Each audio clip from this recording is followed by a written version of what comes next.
What is good, guys? It is your Boston Brit and the basketball ass himself. Josh, are you good? Yeah, I'm just trying to get it all in shot and not the whole thing. Basketball ass. Yeah, I'm good, thank you. How are you? I'm not too bad, man. I'm not too bad. Now, today, guys, is a groundbreaking day because me and Josh are going to put this episode out on video. We're still going to do it on audio, so I'll still throw the audio file out onto Apple and Spotify and all your podcast providers. But we thought, why not do it on video? I think many people. I've had quite a few DMs of people asking, do you ever put the videos out? And I thought, fuck it, why not? Let's do it. I can actually feel the ground breaking around us. People are going mad. I can. There's people outside my house cheering. There's your backdrop, mate. Everyone's going fucking mental. Look. Yeah, they love it. These guys are loving it. So if obviously this is gonna be on YouTube. So we're gonna make a brand new YouTube channel for it, etc. And I will put it on. Me and Josh will put it on our social channels anyway. And we'll think of an app for it. It'll probably be at the garden party, but we'll confirm that on our socials. So for you guys that have only if this is your first episode watching, basically this is just two fans from the UK talking about the Boston Celtics. And yeah, that is pretty much it in a nutshell. But Josh, do you want to explain our kind of vision for this podcast? Because I don't think we kind of just go off on a tangent and go into it, and not many people fully understand what the fuck we're talking about. You really sounded like someone we're going to mention later in that episode. Then no one understands our vision. But yeah, basically, we are two basketball fans, Boston Celtics fans, and what we do is we basically imagine that there is some kind of party going on, a garden party, because we thought, okay, there's a pun about the TD garden. There we go. And now we're basically in a garden party where we have certain guests coming, some people are banned from the party, and then we wrap it up with final orders. So that's the general vibe, and we'll get to that later. Yeah, so obviously we're going into the playoffs, so there's not really a game week to kind of review. There's one game essentially, which we're going to jump into. But for you guys that it's the first time listening again, we have a resident DJ or local voice, if you want to call him that, the smoothest guy around. His name is Matt Grant. He runs a YouTube channel called Dr. Ace, and he's done our voiceovers. So Matt, take us in to where we're going next. Setting the scene. Prepare yourselves for Nathan and Josh's Celtics game roundup right now. Right, cheers for that, Matt. Okay, so there's only one game this week, Josh, and that was the play-in tournament, which I'm glad we only had one. Well, to be fair, me and you both said last week that we wanted to take that lottery pick, really. But it's the Wizards game. Go for it. What are your thoughts on it?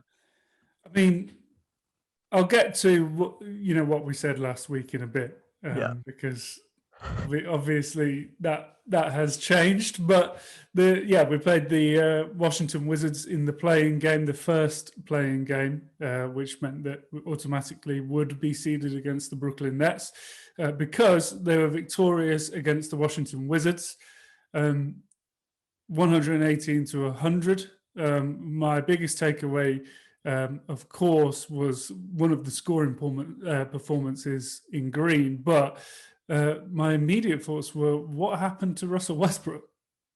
Yeah, I have no idea. To be fair, it looks like because we didn't really lock him down massively, but he was just didn't fancy it. One of those off nights. And to be honest, I'm glad he did have that off night because he's been averaging stupid numbers, like triple doubles all over the place. Like, I think he still had like 15 rebounds though, didn't he? It was something ridiculous. Oh yeah, I mean, it says a lot about what he's been doing statistically that this was seen as a down game because he's still got like a pretty heavy double. He got like 20 points, 15 rebounds, 5 assists or something. Like in any sense of the word, like that in the NBA as a stat line. It was a good game. And it was because he just like did it whilst looking semi-uninterested. It looked like he'd even been kind of space jammed, as people, fondly call it. Yeah. All his powers had been removed from his body, or he was just completely indifferent. Some people were saying it's because he didn't want to play the Brooklyn Nets. And they got their way because they ended up pummeling through the Pacers, and they did. They absolutely took them to town. I thought, was it the stat like they had like a 0.6% chance of getting the playoffs or something? Like, imagine if you were a betting man and you bet on that. Like the odds on that must have been ridiculous. The way they were playing early in the season, you would not have done that. It's just, it would have been a bad bet at the time. But unbelievably, I guess some people think just bet on the Brody.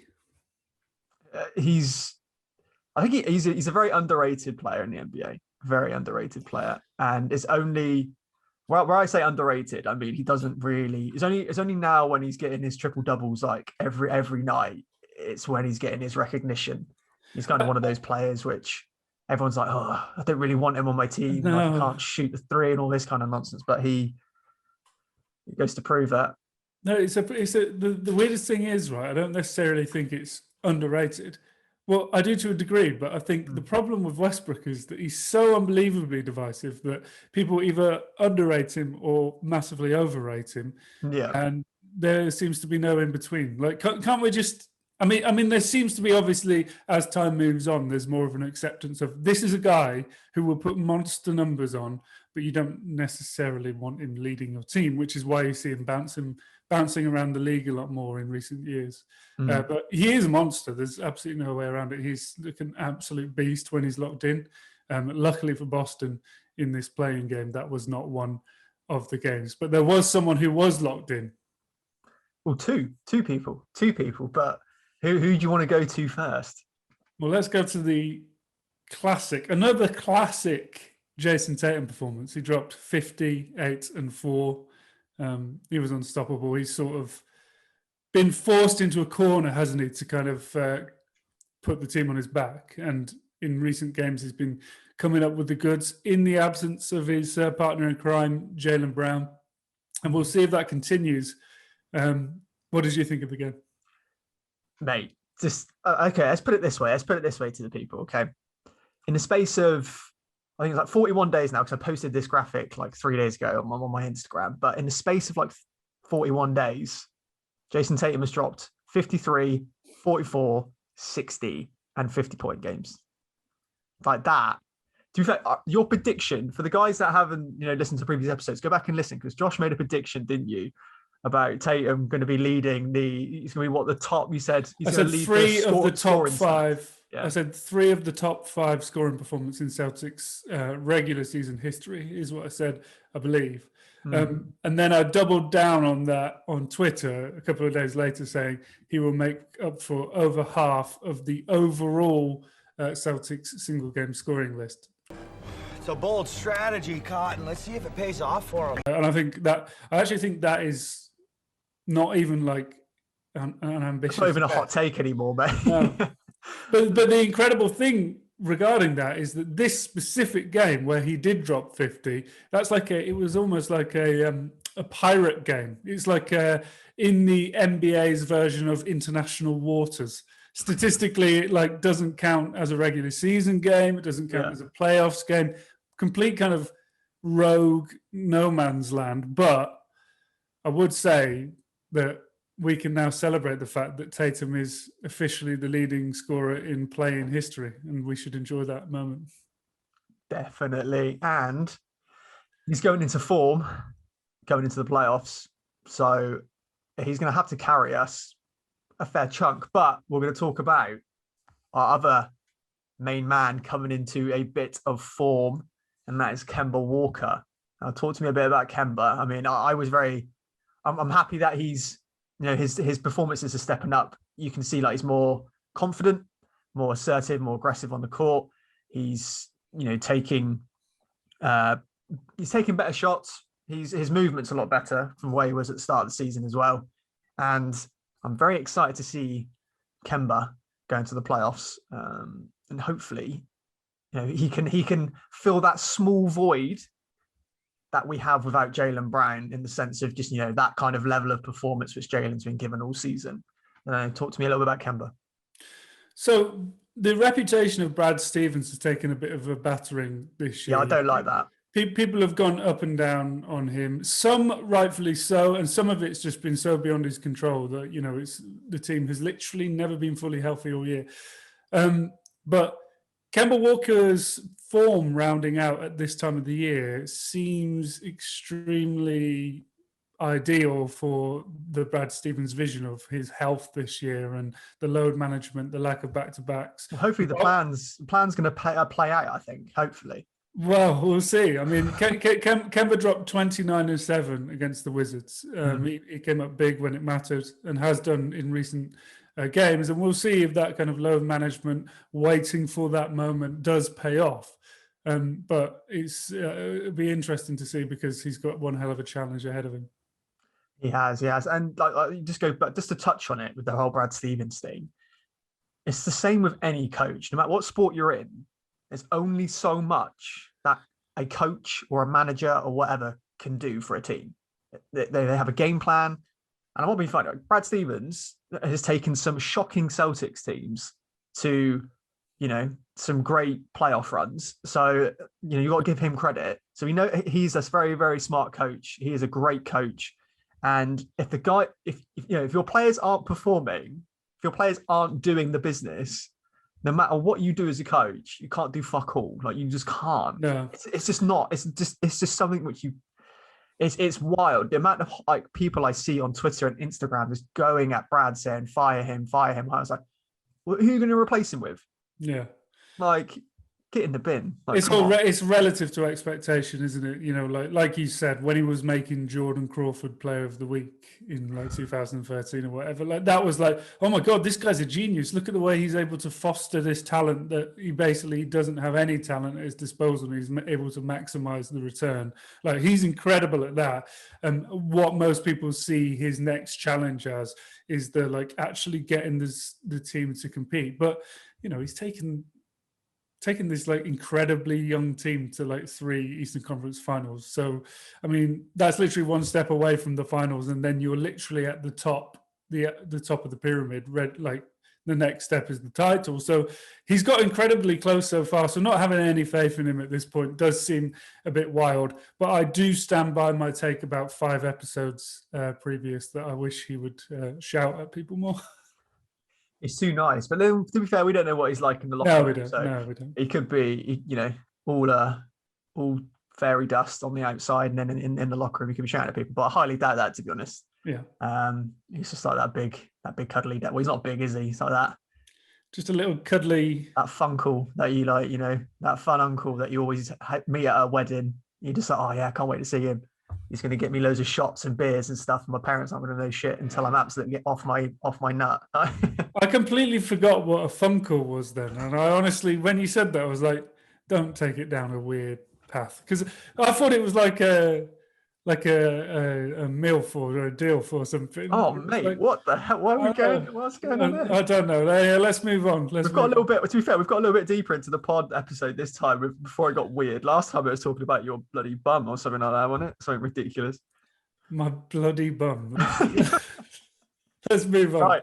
It wasn't about a bloody bum. A bloody bum. I don't know why I said bloody. I say fuck all the time on this podcast. I thought I was trying to be PC about it, but anyway, we're trying to make it more British for the YouTube. Yeah, exactly. That's it. But let's move on a little bit. Now we've got a little bit of a twist on this bit because it's not really a new segment, but it's kind of we are honouring our Hall of Famers because we need to talk about the 2020 class first, but we also got a 2021 class inductee too.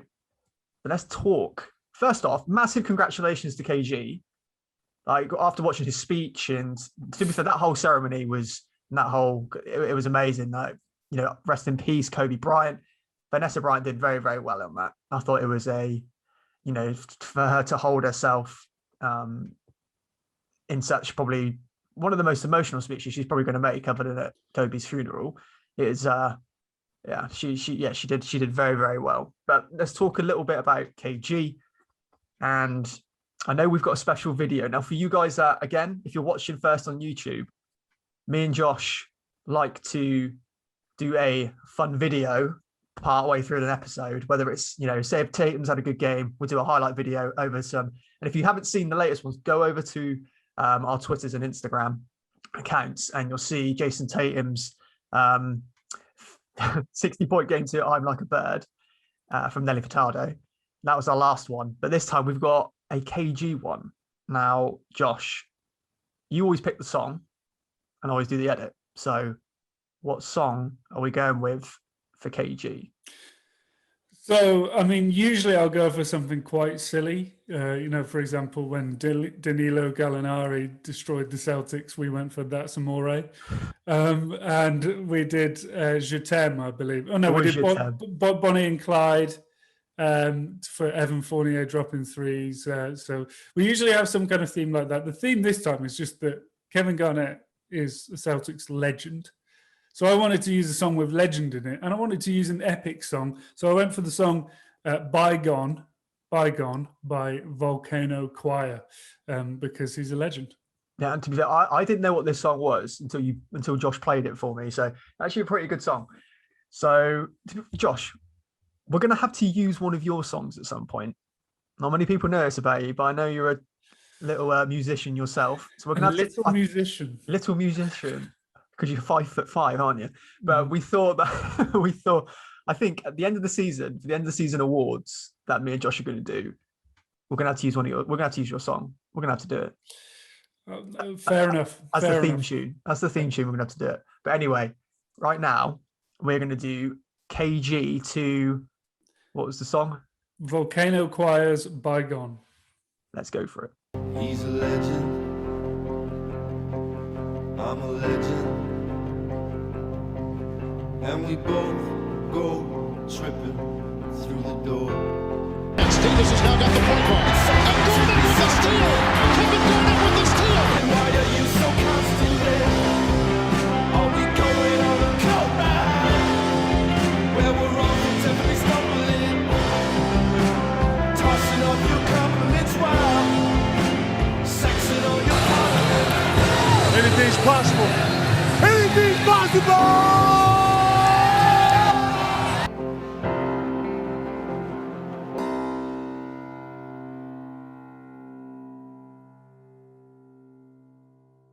Okay, right. So, guys, that's the kind of content you're going to expect on this weird and wonderful podcast, to be honest. Okay, so, Josh, where are we going to go next? Where's Matt going to take us next? Matt's not going to take us anywhere quite yet, because I want to get. Firstly, I want to share that I also thought that KG's Hall of Fame speech was fantastic and surprisingly reserved. You kind of expected him to do a bit of a MJ Hall of Fame speech where he just calls out his haters, but no, he was really reserved and it was really classy. And like you said, the whole ceremony was fantastic. Vanessa's was just super naturally composed and beautiful. Loved the weird combative kind of thing that she had with him. You know how like couples will often like wind each other up. She was continuing that, like she was speaking to him directly. A nice insight into their relationship. And then Tim Duncan, man, he just freestyled it and he was great. I loved it. It was proper, warm, compassionate and brilliant. Again, another very underrated NBA player. If you looked at his stat line, if you looked at his accolades, you'd be like, what? Oh my gosh. It's very underrated. Greatest of his generation, in my opinion. 100%. Yeah, he was Can't argue with that. But to go to what else I wanted to talk about was I want to hear your Nets predictions as we head into this series. So we've got the Brooklyn Nets, the Harlem Globetrotter Brooklyn Nets ahead of us, and I also have to I need to confront something, right? In the previous episode, as we mentioned, we basically agreed that we wanted the Celtics to lose the game and head into the lottery for the greater good, to get a top, to get a lottery pick and improve and come back stronger next year. I have to talk about my hypocrisy there and say I suggested on that episode that, that would happen and that should happen. But now that the underdog series against the Nets is about to begin, I am all in. Whether Boston managed to scrape one game, managed to upset, whatever, I am all in because I love being an underdog. I love what Steven said this week when he said about, loads of people lost their minds about it, but it's like, it's the oldest trick in the book saying, it's Brooklyn's to lose. They should win. That's mind games 101. Yeah. And I absolutely love it. So I'm all in. What are you saying about how this series is going to go? Well, I'm going to do the reverse psychology. I'm going to do a Brad Stevens and be like, we're gonna get absolutely swept. It's not going to be great. It's not going to be fun. But that's not going to happen, guys. The Boston Celtics.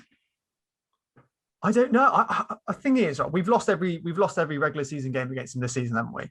We had a couple of close ones, and I just with Jaylen Brown and yeah. I mean, they've got Kyrie, KD, James Harden, Allen as well. Like, they are an unbelievable scoring team. Like, if you're going to beat the Brooklyn Nets, the only way to beat them is to outscore them. And that is Jason Tatum getting 60-point games. That is Kemba Walker getting 30-point games. It's like they are, for us to get through this series, like, as much as I hate to say that, it doesn't look good. It doesn't look good, but you can never, the NBA is so unpredictable. So that's kind of my mindset, is that I'm going into it as an underdog, because we are underdogs. Although the Brooklyn Nets, we'll talk about that in a bit, but they seem to think they're the underdogs of the NBA and weird fan base. But I think we'll take a couple of games. I think game 4. I think it's game 4 at TD. Boston has just announced that they're doing pretty much a max crowd. So that is going to be a fully packed out TD Garden for that game. Now, the players haven't played in front of, that's Brooklyn as well. Like, no team has played really in front of that many fans all season, or for over God knows how long now. It must be about 14 months or something like that. So it's going to be weird to see, but it's going to be super exciting, because I'd love to see how Kyrie's going to be injured for that game probably, but how is he going to handle that? Because there's no amount of fucking sage is going to help you against a fully packed TD Garden. So my take is, one thing I want to say is, right, so for the whole year I've been saying, look, it's not looking good now.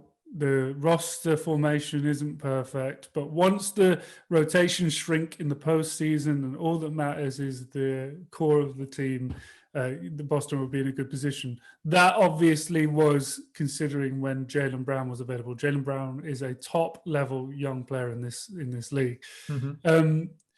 That being said, there are, even though it's a really young team, there are players where this isn't their first rodeo. Tristan Thompson has played in humongous games. Jason Tatum has played in the Eastern Conference Finals a number of times. Marcus Smart has played in some really, really meaningful games and come up with big moments that changed the game, including against some bloke with a beard that used to play in Houston. My heart is saying Celtics in 7. My head is saying the Nets in probably 6, which is actually more credit than most people are giving Boston. I think we'd have a series if Jaylen was available, but like this, I'm going to come out and put it on the line. This is not going to be a sweep. Who knows, right? Who knows? The Celtics we could have been bottling all of this. We could have been holding back all season just for this moment. I think it's not going to be a sweep. If we got through Brooklyn for for whatever reason, and the basketball gods were looking down on us, where would you see it? Would you see us going Eastern Conference Finals? Would you see us going? Where would you see us going if we topple Brooklyn? That's a big, the 76ers. 76ers are terrible in the playoffs. Like, we know this. Like, obviously they're great this season, but different team. They're a different animal and a different beast this year. But I still think I don't know why in my head, not the fact that I hate them, but there's just something about them. I just feel like in the playoffs, they just crumble. I can't wait to see Joel Embiid cry again. I enjoyed last year's series as much as anybody. I kept listening to that 1, 2, 3, 4, 5, 6 song constantly, and I was all over it. You know, it was just ironically listening to that song constantly.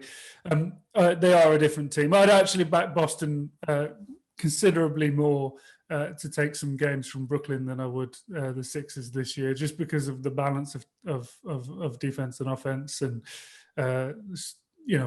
Look, Brooklyn has some serious stars and have an unbelievable amount of scoring power, but I think the Sixers would just, in the second round, would just be an absolute annihilation. Personally. Sorry to bring that bummer onto the conversation. Without Jalen, we are. Yeah. It's going to be a struggle. It's going to be an uphill battle. I think we have a good chance to take some games from Brooklyn, definitely. Especially, like I said, with the ones where everyone's coming back into TD. I think they're going to be the games which we will probably do well in and take. But anyway, let's just wait and see. We'll talk about the fans and the impact they have in a moment. Yeah, definitely. Okay, so we're going to shoot on to our next segment. So, guys, our next segment is all about the guest list, isn't it? Guest list and band list, really. So what we're going to do is we're going to fire over to Matt again. Matt is going to take us into it. He's going to take us into the guest list first. So yeah, shoot. The guest list. It's party time. Let's reveal who Nathan and Josh have invited to the garden this week. Okay, so Josh, who is on your guest list this week? Top of the guest list this week is Mr. Kemba Walker. We've already spoken about him today and his recent performances. I'm excited for him. Incredibly turbulent season. Most fans have kind of made their mind up that it's time to maybe move on from Kemba. He's not a future piece within the structure of the team and the salary. But in this very moment, he's showing that he has true value and that he is willing to kind of at least make this series at least game by game. It's going to be a competition, and if so, that'll be largely due to Kemba's contribution. I also have extra sympathy for him because he accidentally wore a jacket that was adjacent to a far right organization the other day and then apologized to it. Like, that is a serious boo-boo. But I'm sure his intentions were not to spread far right imagery. But anyway, Kemba Walker. I didn't see that. Yeah, look it up. It's not even worth discussing now. But basically, he accidentally came in with a cool-looking jacket that just happens to be something pretty nasty. But right. Okay. To be fair, we've got to remember as well, Kemba is the smoothest, calmest, nicest bloke you'll probably ever meet, to be honest. So whatever he did, probably didn't mean it. Definitely didn't mean it. Like I said, yeah, Kemba, like we discussed, he is coming into his form at the right time. And hopefully he can carry that on because he's going to have to. He's got no choice, really. He's going to have to help Jason because Brooklyn are going to lock down Jason, definitely. That's all they have to do is smother Jason. Whether that works for them, who knows? But anyway, my guest list, it's the same every week, mate. Like, it's the same every week. It's Jason Tatum. Like, you just can't. The guy like we spoke about earlier in 41 days, and the amount of points point games he's dropped, he can't not be. I mean, he must be employee of the month in this party or guest of the month. Multiple. He has his own fucking shrine in it, to be honest. He's been in it so many times. There's no we've spoken about it so many times, but there's no more words I can say to describe him. He is just on the guest list. No, I think he needs a gold card, mate. We need to create like a Nando's gold card scenario. Jason Tatum. So yeah. Well, anything you want to add about Jason? To be honest, I think we've kind of added everything. We caress him every week. Yeah, enough said. He's incredible. Okay. So we're going to move on to the last segment, which is essentially, to be fair, it's not really, it's more the basketball ass's last orders. It's more Josh's last orders, really. So, man, look, I know that we've just brought this to the streaming world, the video world, but you've missed the band list. Oh my God, I have. I've actually missed the band list. So How have I done that? I mean, it's probably It's the juiciest part of the show. First episode nerves, clearly. Yeah. I mean, we've got a ban list. Let's do the ban list. Matt, take us to the ban list. The band list. Let's see whose invitations went into the bin and certainly won't be RSVPing for the garden party. Okay, right. Now, before we go into Josh's last orders, we're going to do our band list. Now, Josh, do you want to go first or do you want me to go first? You go first. You want me to go first? I feel like this is gonna pump you up, mate. I'm waiting for you to go bright red and just start losing your shit. So my band list this week is Brooklyn Nets fans. You are not hard done by. You have three of arguably the best players in the fucking league in your team. You've got an unbelievable roster. You are not a fucking underdog in any sense of the word. You know, like if you do not win this chip this season, it's unimaginable with the fucking roster you have. Like, it's even worse than when the Celtics had Kyrie and Horford. Like, it's even worse than that. So you are not hard done by. Stop putting stupid takes out on Twitter and Instagram and all this. So stop putting stupid stuff out saying, I've seen people saying, well, I think, there's going to be a tough series against, I don't think, are we going to beat the 76ers or all this kind of shit? Like, no, right?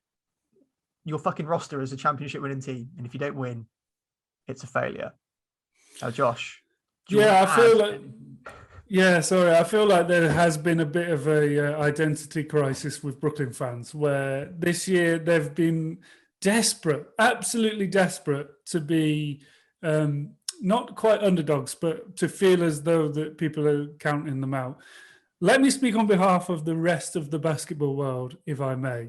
Nobody is counting you out. You have assembled the Avengers in terms of offensive basketball on your team.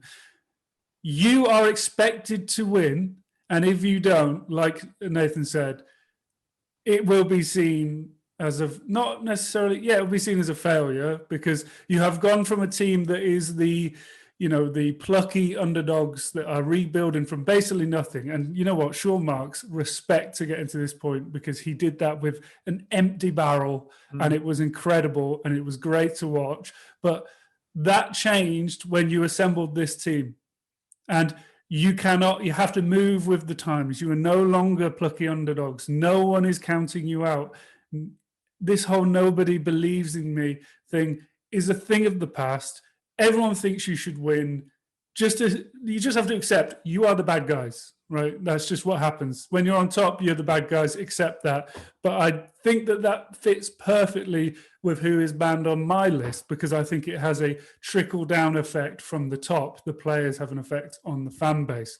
So if I may, go for it. This is my ban list. Look, it goes without saying, Boston fans have kind of shown signs recently that they are a little bit too hung up on this guy, and I've been guilty of it on a number of occasions, and I've actually written articles about him that are probably in hindsight unfair, and he does have some issues that I hope he gets better from. He's championed a lot of causes that are like really, really fantastic and really progressive. He's clearly a really compassionate guy, which is more important than anything that happens on the court. But my Lord Almighty, does Kyrie Irving talk some nonsense, right? So I'm waiting for Brooklyn fans. If any Brooklyn fans listening to this now, they're just going to, mate, they're going to be like, don't talk about our Lord Savior Kyrie Irving like that. So this isn't even a Boston thing, right? Look, I'm over that. Like, I'm unbelievably relieved he's not on the team. He's an incredible he's an incredibly talented player. He's probably going to score 1 million points against Boston in this series. But what an unbelievable relief it is when he moves on from your team and you don't have to listen to constant faux philosophy and nonsense and him using words that don't make sense in the context of the sentence that he's using and just trying desperately to appear more interesting than he is. He said this week, no one really saw the vision that we had we probably won't get the credit until 10 years down the line, 20 years down the line. That's just how history goes. What are you talking about? Nobody saw the vision. So nobody saw the vision that if you team up with your all-star friends, that will then make you kind of favorites. You haven't played a game that matters at all yet. He's literally speaking about himself like they're the 86 Celtics, or they're the Showtime Lakers, or even they're the Heatles, where they went on to win the championships. They may have not won 7 as they said they would, but the Brooklyn Nets haven't played a meaningful game yet, and he's talking about how they haven't got credit for the vision they had. What are you talking about, mate? Seriously, he's banned. See you later. And I think as well, if any Brooklyn, we've got Brooklyn friends, haven't we? Fans that are friends. Yeah, and they're great guys. And they're just going to put rent free. They're just going to tell us the Brooklyn Nets are rent free in your head. It's like, no, they're not rent free in our heads. It's just any normal thinking fucking person would hear shit like that and be like, even if Jason Tatum or Jaylen Brown come out with that, all the Celtics fans would be like, what the fuck are you on about? Yeah. So like, it's just they're not living rent free in our heads because they mortgaged everything and bought all the property on the street. There's no rent involved. We're on Mayfair, aren't they? Fucking hell. Yeah, this is the time they have to win. They went out and they mortgaged. They've bought the entire street. There's no rent involved. We don't care. Look, we expect you to win. It's done now. Those moves have been made. Kyrie's talking nonsense elsewhere. Like I said, respect to him as a person, but I'm so glad I don't have to listen to him talk about my basketball team anymore.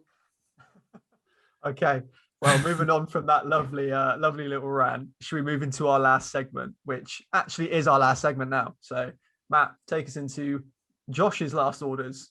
Last orders. Get those last rounds in now, guys and gals. It's almost closing time for the garden party this week. And to tell you the truth, Gwen, I'm absolutely twatted. There you go, Josh. To be fair, it usually becomes a... it's always been a last orders. It's kind of like you're the philosopher. You come up with some kind of like nice thing to end on. Most of our episodes usually end badly because of losses, but I think we can get a positive vibe out of this one. So, Josh, what's your last orders on this? Yeah, it's sort of like the way that most Jerry Springer's episodes used to end. It would come up with Jerry's... You are not the father.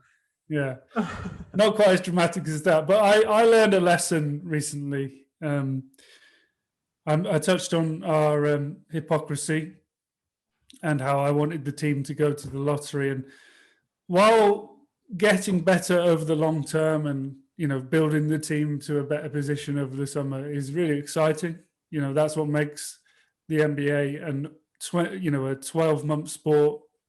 We constantly care about the league because of things like the draft and the free agency. Being in a position to get stronger is really exciting. But there is nothing more exciting than playoff basketball, regardless of how unlikely a victory is. Because, like I said, to the Brooklyn Nets fans that are listening and have continued listening from beyond my Kyrie rant, you are going to win this series. It's an unlikely victory for Boston, but it doesn't make it any less exciting, albeit difficult. So let's go Celtics. And those are my last orders. So that was that positive? It was kind of like a mix, it was kind of like look, we're going to lose. We are underdogs. We're underdogs. Go the underdogs. I think it was basically me saying the season's been shit. We're not going to get a lottery pick and we're going to lose this series. So let's go Celtics. Woo!